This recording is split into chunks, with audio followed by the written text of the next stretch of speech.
goodness. I deserve this one. The big goals for me are to finish this off and to... All right, this is for revenge story. God of War as good a game as is likely to be made on the PS2, and I'm very proud that we managed to do that. Once you start something, you got to finish it. So that's the way I look at things. God of War 3 is going to be the conclusion. Of God of War, I think of the best action platformer out there right now. I think other games and other companies look at us and go, how are they doing it? How can we make it like them? And that's rad, because I've totally been at the company where we looked at that game and went, man, how do we do that, you know? My main hope is that it escapes the destiny of sequels as well as God of War 2 has escaped the destiny of sequels. I'm going to be satisfied if we title what we want to do. We're now in the early phases of sorting out the how we're going to do it.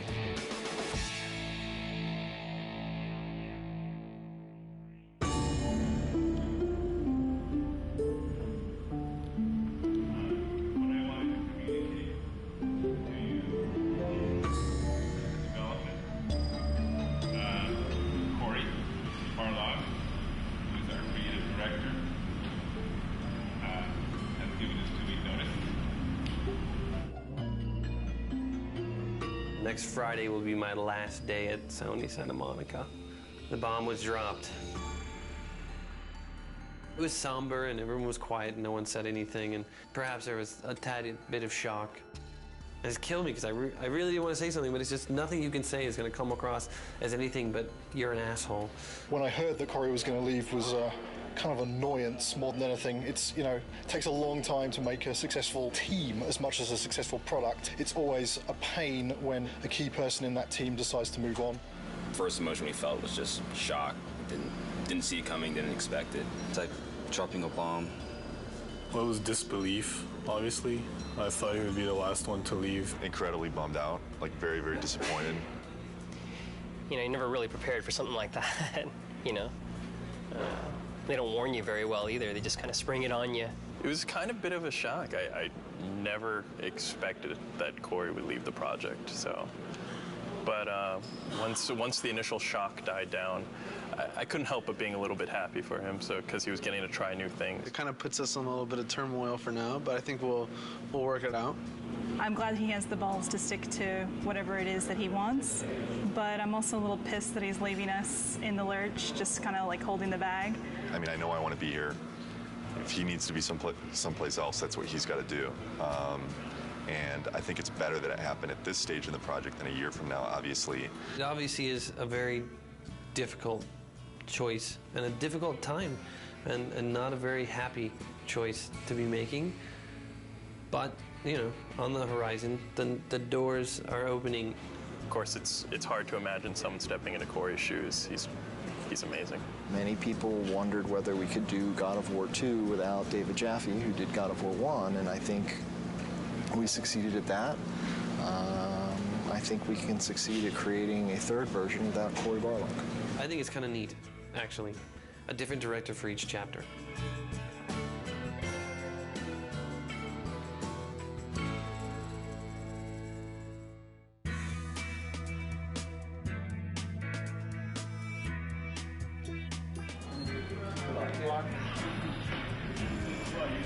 I have chosen Stig Asmussen to take the helm. When I became director, there was a very warm response from the team. I got a lot of tons of support, and I mean, so far everybody's been super cool. I look back on how Corey handled things and how Dave handled things, and I draw inspiration. I think the most important thing that I got from both of those guys. Not a lot, but this type of situation, the kind of garbage that we've been going through in the last month, as far as I'm concerned, this team's second to none. But Stig is fucking amazing. Stig's a pretty good leader, I think mostly because you're probably afraid of him when you first meet him. The entire team really respects him. Everybody communicates well with him, and he's not unfair with any of his decision makings. From my perspective, he is much more easier to work with. He is much more structured and engineer-friendly. One of my strengths is to try to lead by example. Hopefully that filters through to the rest of the team and they're able to approach their tasks with total excellence. All those leads from the last game, those key people, they're in place. And that's really where the personality of the studio comes from. That's where the drive of the team comes from, wanting to critique every element and make everything that's in the game the best that it can be. It really is driven from the leads and from the culture of this studio, and that has not changed, even through the turnover. So working on the PS3 is very, very challenging. It's a lot of new technology and a lot of new techniques are required to make a game on the PS3, which means that we have to learn some completely new techniques for writing our game code. It's also a completely new graphics processor, so we have to learn about those graphics techniques and work out how we expose them to the artist in order to make the best possible art and give the game the look that the art team is interested in. We have a similar set of problems working with the designers. People's expectations for games on the PS3 are much higher. They want to see, you know, more enemies and more complicated effects and, you know, more ragdoll physics on the characters and, you know, realistic looking reactions when you hit people. So yeah, there's a tremendous amount of challenge working on the PS3. God of War 2, the team was able to throw so many things into the game and get things up and running and finding out, is that fun or not? The hard transition for God of War 3 is getting all that to work again because we have so much new technology that has to be built. You know what I'm saying? Everybody has to relearn their own personal expectations and their limitations and how they're projecting their schedules and their tasks and things like that. Everybody is counted on everybody else to kind of make accurate predictions on what they can do. It's tough right now because everything's new. It's just so much more involved. That's very worrisome. When are we going to get to the point where we can say something's going to take 4 weeks to do and it's really going to take 4 weeks to do? It's understandable that nobody understands that right now. PlayStation 3, we're able to push a lot more polygons, a lot more texture resolution and detail, so things are hyper realistic. I mean, they're so realistic now that we can actually see pores on skin and hair and eyebrows and nose hairs. You can see everything. We have a lot of work ahead of us. Every character now is like taking 6 weeks, 8 weeks. At least 6 weeks. Yeah, to make one. It's not like before, it's like 5 days we can make one. For me, it's not knowing kind of where the limits are. You can make stuff look so super realistic now, and that takes a lot of time. Whereas before, we really had defined limits. Yeah, it's exponentially more complex. And the other big thing is this is going to be our first PlayStation 3 game, and we're expected to be able to beat games that some studios have released 2, 3, even 4. Gamers are expecting us to have better technology, better art, better visuals, better gameplay. Across the board, they expect it to be better. And that's pretty intimidating in itself. We're going crazy with the detail. When it's done, I think it's going to look incredible. You're going to see Kratos do a lot more subtle movement, more facial animation, things that the human eye just, usually takes for granted, but now we can include all those things. The things that we can actually accomplish are starting to now really become things that are only limited by our imagination. With the new hardware and the new system, we're able to kind of start pushing the player experience and creating like a much more kind of cohesive world. And like, the Titan before used to be in a cinematic and now you're actually like running on the damn thing. So it's like, whoa, we're getting there. Titans, we've never done anything like that. They're pretty crazy. It's insane. The fact that you're going to be able to run around this like moving character and it's basically a moving level, it's pretty insane. From a programming perspective, they're a big challenge. We designed all of our animation systems and everything to deal with a roughly 2 meter high character. Exactly. Where, if his little finger twitches slightly, there's not too much of a big deal. Exactly. But when your character's 2 kilometers high, then a little twitch in the finger suddenly becomes like a really big deal. The very first moment those were mentioned, I was like, oh Jesus, this is going to be a big problem. Yes. But hey, I mean, it wouldn't be God of War if we didn't try something we didn't think we could do when we started.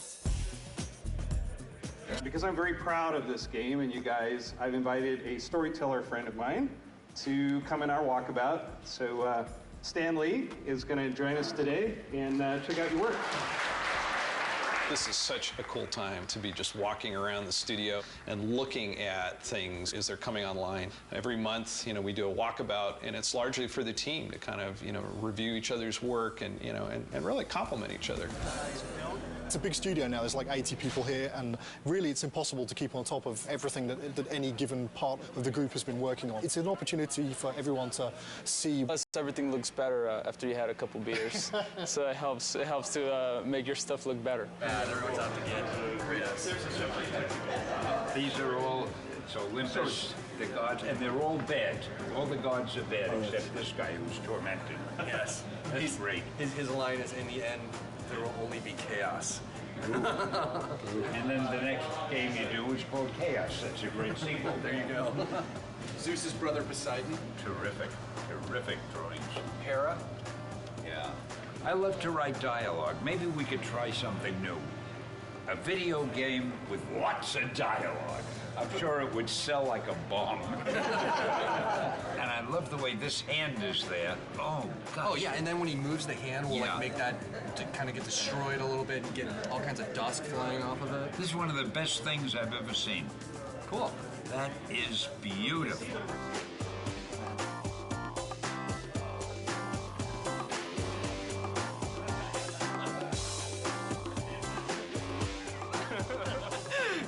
Last thing Corey did before he left. Okay, so long, fellas. We're just giving each other props here. Yeah. Cheers. There's no such thing as a bad walkabout because, beer at work. And also, Stanley rules! Woo! Just crawled up there. It's Stanley! Stanley!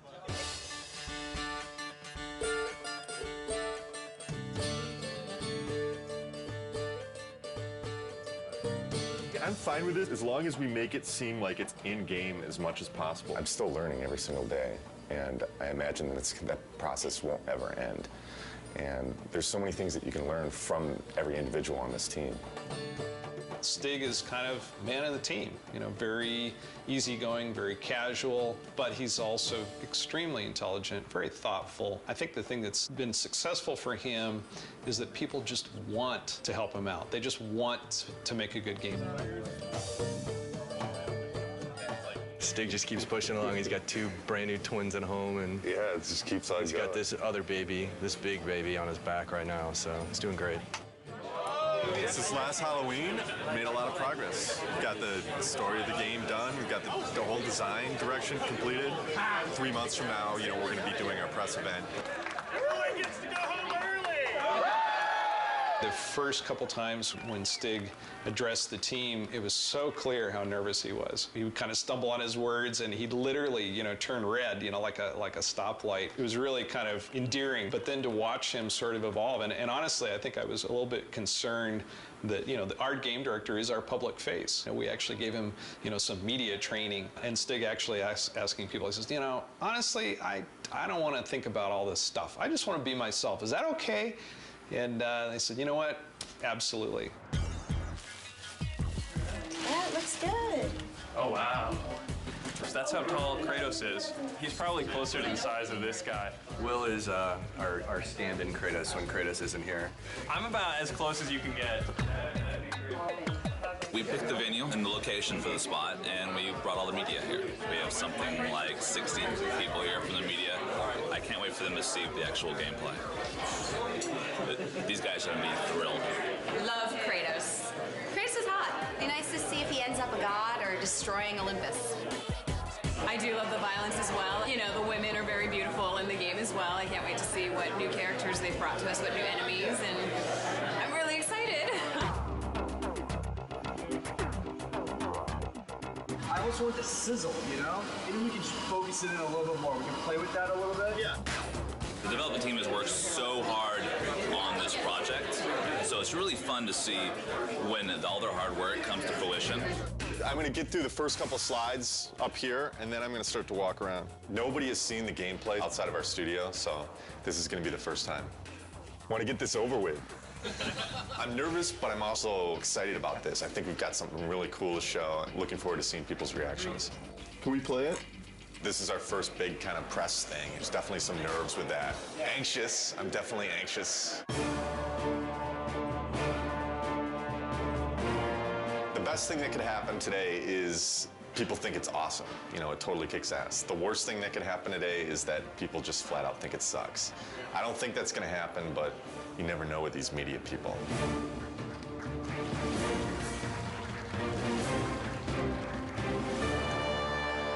What is the vision for God of War 3? We want to define this generation with this game. We're going to take a close look at him. I'll talk about some of the features that we're using on him. Here he is. We've got blended normal maps on him right now, so you can see the realistic muscle flexing. I would imagine that we've got one of the most advanced systems for that in the industry right now.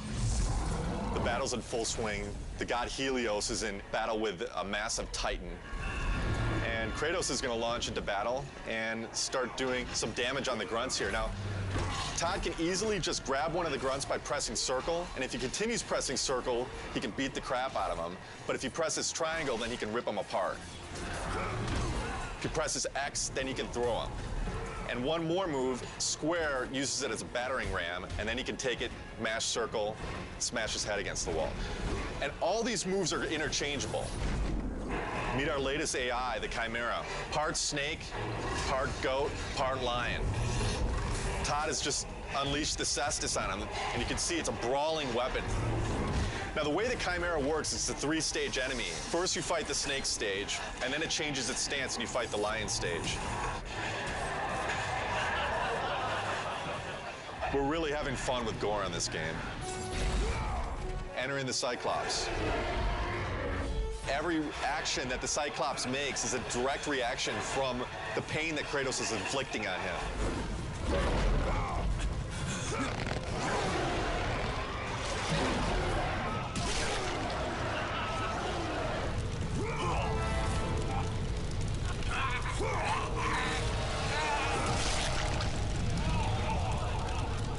Well, that's our newest upgrade, the Helios head. It can be used to reveal secrets. Todd has now found the door of Eos. Newest form of travel in God of War, Icarus Ascension. Todd now has full flight controls over Kratos and basically dodging gameplay.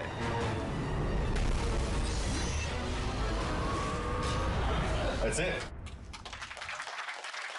Oh my God, fantastic. It was great. It was phenomenal. I mean, like, I thought that I had a concept of what it would be like, but this pretty much blew everything completely out of the water.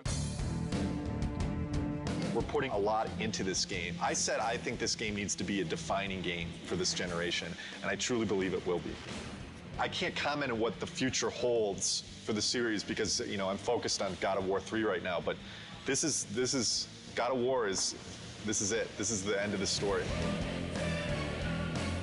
We got a lot of work to do, so there's no time for relaxing, that's for sure. E3 is obviously a big thing. We got to get this playable to the public, what we just showed on the demo here. We're in pretty good shape for that, but we got to get the game done. We still got a lot of work left to do.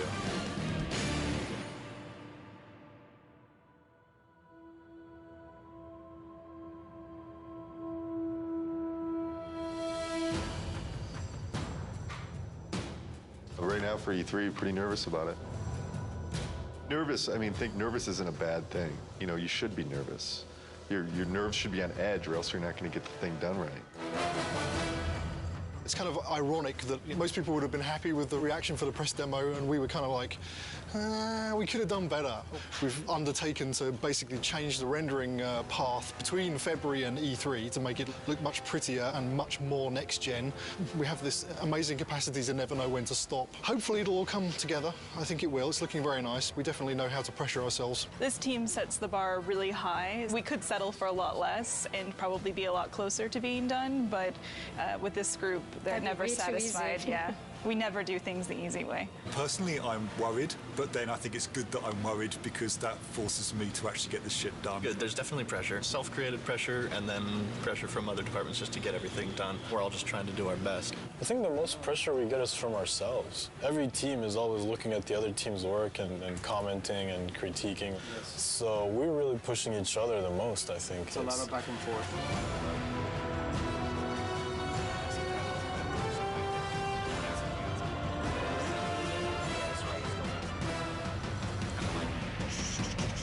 The following week, it's absolutely nothing moves because we're going to need to take every freaking second to make sure it's stable and we are at frame rate. So, Steve, with that, you want to just... The dead soldiers on the ground aren't in the poses? Nope, and they don't have blood streaks and stuff in here. Tyler's doing blood streaks. Alright, so we need a book over here then. The inactive mode would look like kind of like it does right now when the book's shut. The active mode, the book would open up and it would have like a glow around it. We have to open and close the book. Yeah, there's a book for it. Wish I would have known that when we built it, because we didn't build it to open and close. Wait, you need the book to open and close? Yeah. There's no limit to good ideas, but there is a limit to how many of those good ideas that you can actually implement. And even if you make decisions and you make progress on things, it doesn't mean that you can get all those things done. We need to be able to tell people this thing is active now. Can we remove it for E3? Are you serious? No, I'm not. I mean, there's a lot of other shit here to get done besides getting a book to have in an active states. Let's say we don't do the open and close for E3. It would just have a glow effect and a light that comes with it, and that's it. Do we just put a sparkle on it then? Absolutely have any compromise for the schedule right now. I have to trust production, and I have to trust the fact that they're telling me that we can't get things done. So I feel like there's little things that have been compromised. I don't know that the player's going to necessarily miss them, but I sure am. It's part of making games. You don't always get what you want. This seems like harder than the last time I played it. We have to keep in mind that somebody from the street is going to be playing with those harpies. And I don't know. The way it looks right now, on 3 tries, people will throw down the controller. The stuff we just went through, pretty rough. It's a little frustrating from the respect that it's been kind of at this state for a long time now. Kind of wondering when it's going to get fixed. The struggle or the challenge. If it gets fixed this week, we're screwed. This is sprint week, meaning we're making a big push this week to get a lot of work done and make some headway going into E3. As far as crunch goes, we're not going to call it crunch anymore. We're going to call it a sprint, and then everything will be fine. So as long as we do that. Change the name, it'll all be fine. Tonight's the first night of crunch. Yeah. Yeah, so... We don't like the euphemism Yeah, sprint. Fuck. I hate crunch. It sucks.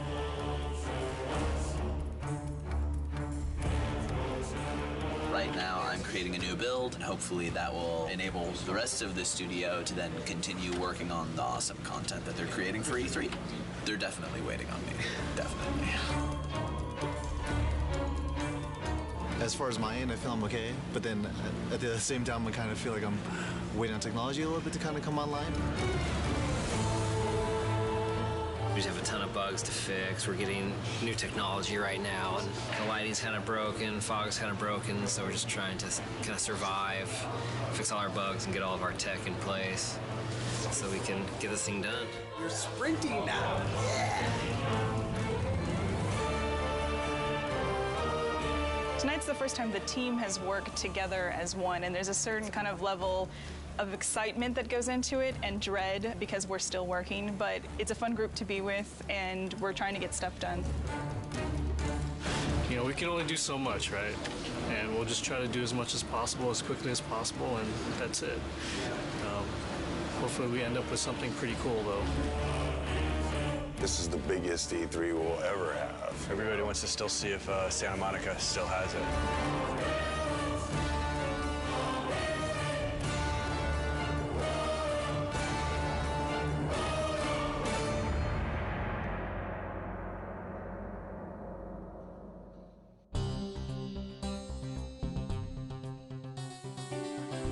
Last 2 weeks have been very, very intense. I actually got here this morning a half hour before the shrine actually opened to deliver live code for what we're playing this morning. I didn't have that code until yesterday afternoon. The Sony press conference is their big moment, 2 hours to show all the new stuff they have. And it's going to be broadcast on live TV and web. And we're going to end the show with God of War 3. Anytime that you go first or last, if you open the show or close the show, it's an honor. I guess we're happy that Sony seems so committed to our game. It's nice that all of our hard work over the last 7 years, really, because that's how long we've been working on the God of War series in total, is really getting the reception that it seems to be getting. We're real excited that we're closing the press conference. It's a great opportunity. It's a great way to end. We're going to be live on stage playing real live code. So nerves are definitely high. Like a lot of jitters. Stig's going to be talking and I'm going to be playing on stage, so a little stressful. Got to take the edge off a little bit. Headlining scares the shit out of me. You know, I've never done something this big, you know, standing in front of 2,000 people or however many it is.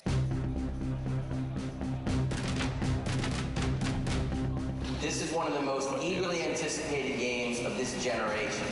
I'd like to invite Stig Asmussen to the stage to show you the first few minutes of the jaw-dropping God of War 3.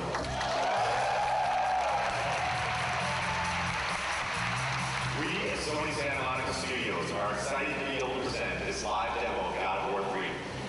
God of War 3 is the final chapter in our fantasy trilogy, based on the dark side of Greek mythology. Now our design director, Todd Happy, will take point on the controls, and we'll get into our demo.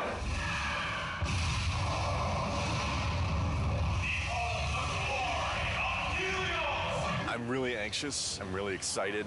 This is a really important moment for the team. It's important for the game.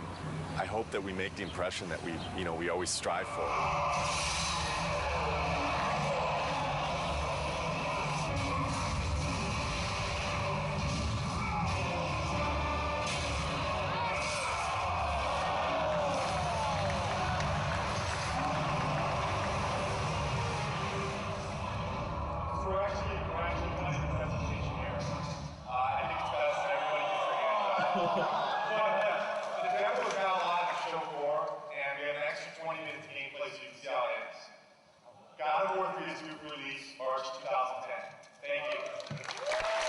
One line. Amazing, fucking awesome. People really seem to dig it. This went well. I don't see how it could have gone any better. Well, I'm kind of glad that E3 is back. It's pretty exciting. It's been a couple of years since there was a really decent-sized E3. It's always exciting to have your game here. This is what we work for. E3 is like Christmas. We've got 12 kiosks set up with God of War. We had a great time last night setting it up. It was actually, we got there, the Sony booth was relatively quiet, and people started lining up behind me to play it. I had somebody tell me today, one of the producers of another product told me when we got in there and loaded our code, all work stopped at the Sony booth so they could come play our product. Hugely flattering, big kudos to the team. Got chills just having that whole experience. It was awesome. It was excellent. It was, disgusting and exciting all at the same time. I waited an hour to play in that game. When you finally get to decapitate Halo's head, that was like amazing. Didn't expect to see that. It's pretty brutal. I mean, way more brutal than like the first two. Every new game, they bump it up a little bit, so it's definitely good stuff. I waited in line 2 hours to play. What can I say? It's God of War with unforgiving amounts of violence, great gameplay, kind of thing that, just spend all day playing, not call your girlfriend, whatever, who cares, right? I'm super, super pumped to see it. It makes me so jazzed. So this is Christmas. This is Christmas. But it lasts 3 days. We can't believe it's back, It's like awesome. Really good. I'm so fucking happy that E3's back. I mean, it means so much for the industry. Seeing people's faces when they play, we just ship it out to the store, so the team really doesn't see, people's reactions and just even the oohs and ahs at the press event. It makes it all worth it. Just seeing the people's faces. I mean, that's why I make the thing. I want to take people to that next level. I think this is what excites the team the most when they get to see people's reactions. We work our asses off before this to just get the demo to be as polished as possible, and we're trying to represent almost a finished product when we're not done with the game yet. So by the end of this, we're so drained, we put so much energy into it, that all this energy coming from the outside just builds us back up and gives us that ability to finish the game.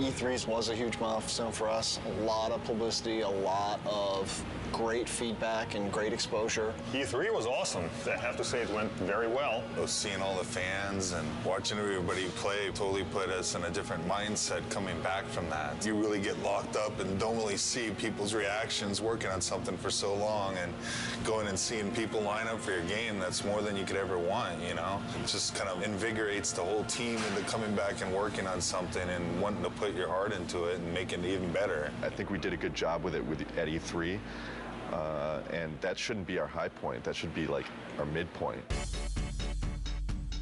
Alpha is when the whole game, from start to finish, needs to be in one bag. It can have placeholder assets, but you can fly basically through the whole game or walk through the whole game, and everything's represented in approximately the way that it will ship with. Yeah, so ideally, by Alpha, we shouldn't go, oh, hey, we need that extra bad guy, or hey, we're going to add a new boss. Which we've done on other games, so... But ideally on God of War 3, you know, Alpha will be, okay, all of our pieces are in. And then after Alpha becomes Beta, and Beta is basically art lock. I want to make sure that when I'm playing the game, I've got a smile on my face. You know, I've played God of War for the last 6 or 7 years of my life now. As long as I'm got a smile on my face, I think there's a good chance that that's going to translate over to the fans. If you kind of take a look at this here, you can see this character that's the size of the Sears Tower, roughly. It's about 1,500 feet tall. It's a different kind of boss battle. Kronos is more than Gaia, is more fully alive, and you're more fighting on a character that's moving around. So this has been very tedious and challenging and time-consuming to put this together, but I think at the end it'll definitely be worth it, and people will feel like they're playing something they never played before. Kronos will actually thrust his hands forward and do a scrape and leave his fingers there, so that you can actually attack his fingernails. We'll have a breakable on the fingernail, and then the fingernail will bring up a circle prompt. You'll grab onto that and in the CS move, and then basically do a struggle and then rip it out, and it'll be kind of a gory, cool, memorable moment. We actually want to make this awesome.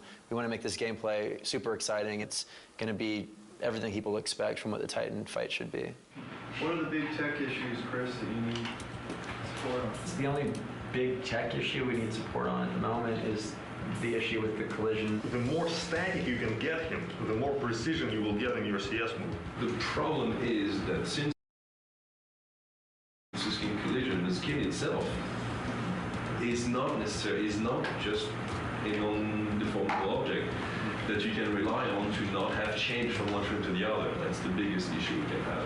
What we're doing hasn't really ever been done before, and so a lot of what we're running into are issues with trying to make it as exciting as possible, but working within the technical constraints that we have and in the time frame that we have. I would say that the rewrite of skin collision is turning into a very unrealistic proposition to get it finished before Alpha. Time is the biggest fun killer usually as far as developing. It's where you come up with the most exciting scenarios, but do we have the time to put it together? Fabrice and I will need to take a look at what is going on and what's fixable and what is not and what we will have to design around. With Kronos, the whole is greater than the sum of its parts, and when you see it all together in the finished product with all the polish, I think it's going to be one of the most memorable experiences in gaming history.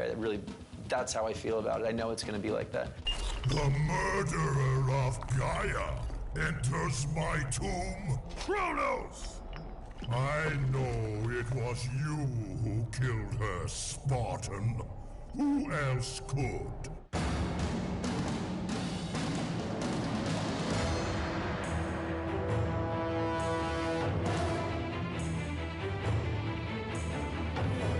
About a month back, maybe 6 weeks back after Alpha, we were looking at the end of the game and we felt like there was a lot of fighting and it didn't really tie into the story. We had a couple brainstorming meetings and we came up with this idea that it would be really cool to go inside Kratos' head.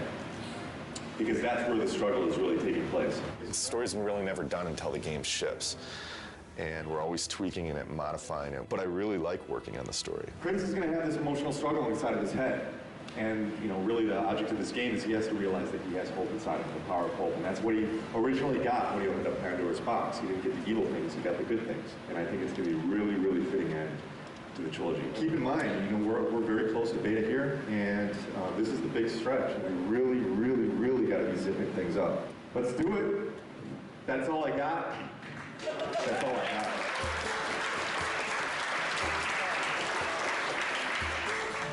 This is the third Halloween. I think for many it's probably a big relief. We're less than 3 months away from being done. It's been 2+ years. It's been an incredible journey. We've overcome so many pitfalls along the way with change of personnel, project redesigns. Despite all that, we've managed to continue to elevate and continue to push ourselves and continue to make the best products we as a team can do. And I think God of War 3 is living up to that. To complete complete the third one is pretty amazing. We always tried to hit the highest mark we possibly could, and I think we've done it once again with this one. So we're going to have to wait and see what the fans think, but I have really, really high hopes. Completing a trilogy is something I never did in my life, you know, and completing something like this is very special, you know, something that means a lot to me. Sentimental moment. This is truly one of the best teams I've ever worked with. I mean, across the board. I've worked with teams that were really strong on the art side, or really strong on design, or really strong on technology, but this is the only team I worked with that fires on all cylinders. The team faced a lot of challenges. The interesting thing is that this team has always faced challenges, and it sounds kind of cliche, but they're really good at facing challenges. Yeah, I agree 100%. You know, I mean, we've discussed a lot. Obviously, we've gone through a lot of different changes, and the team always, I mean, you can put it any better, but they always rise to the challenge. We really sat down and focused what we wanted to, make good, and whatever wasn't working, we just kind of threw out the door and said, this is what we want, and that's what everybody focused on and made good. Fans are going to be blown away. We're still getting surprised as far as how good things look. The game's awesome. It's going to be good. I've been working with Kratos almost 7 years. I've learned a lot. He's taught me a lot. We've had some good times, but it's time for him to go to bed for a little while.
Libérez-moi!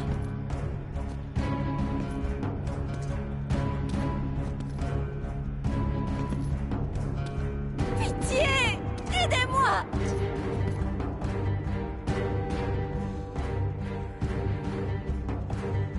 Libérez-moi!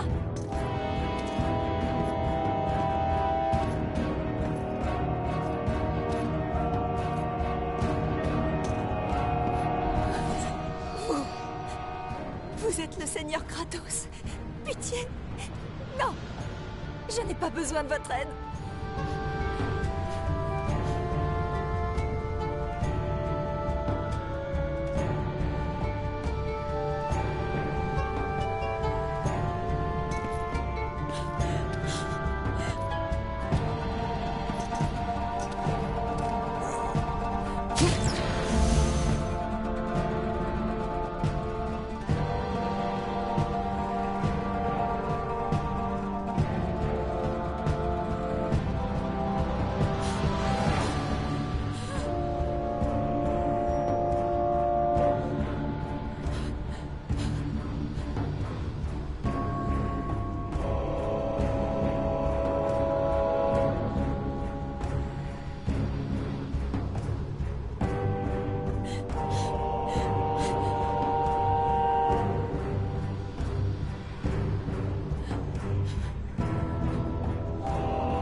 Seigneur Kratos, non! Par pitié, laissez-moi! Je vous en supplie, épargnez-moi! Arrête de parler!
Avance!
Pandore? Kratos, je savais que tu reviendrais. Dis-moi où tu es. J'entends quelque chose. Il est proche. Dis-moi juste où je peux te trouver. Le labyrinthe. Trouve le labyrinthe. Ah! À l'aide! À l'aide, Kratos! Pandore! Pandore, que s'est-il passé? Où es-tu? Mon fils. Tu ne devrais pas jouer avec ce que tu n'es pas capable de comprendre. Ne t'approche pas de cette créature. Zeus! Zeus!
Va-t'en.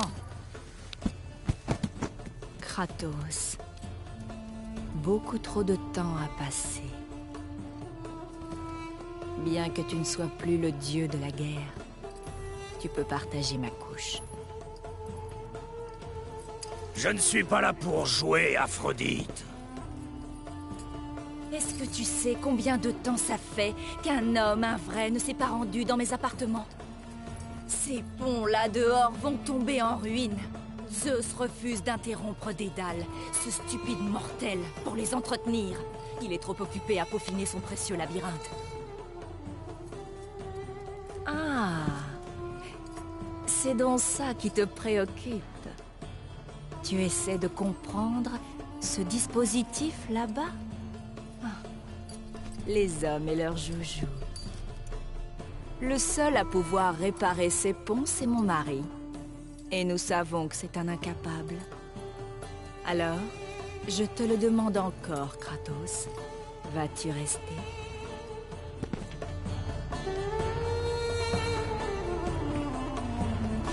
Les hommes et leur soif de guerre et de vengeance. Parle à mon époux si tu le dois. Tu le trouveras par là.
Aphrodite, je savais que tu me reviendrais.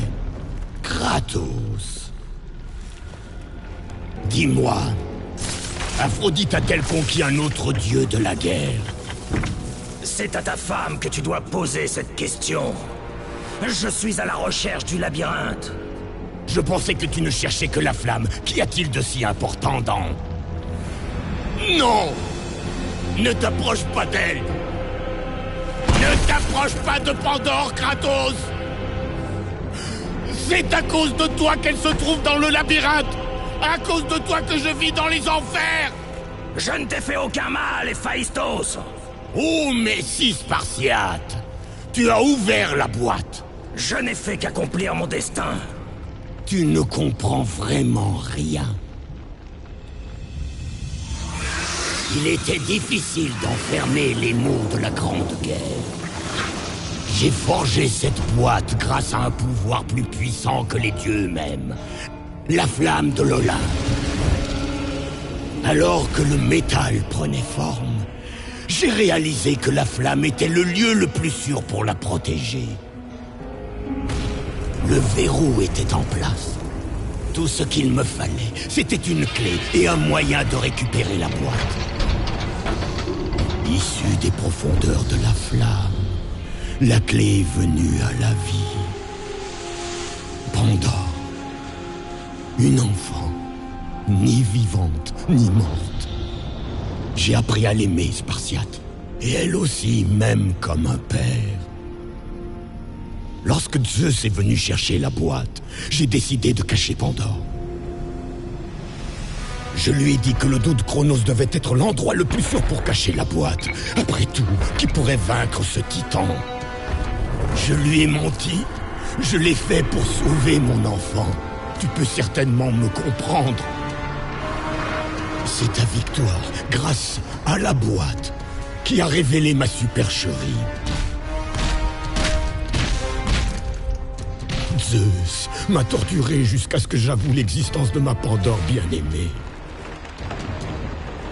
Il me l'a enlevé, il m'a laissé seul, à mon désespoir.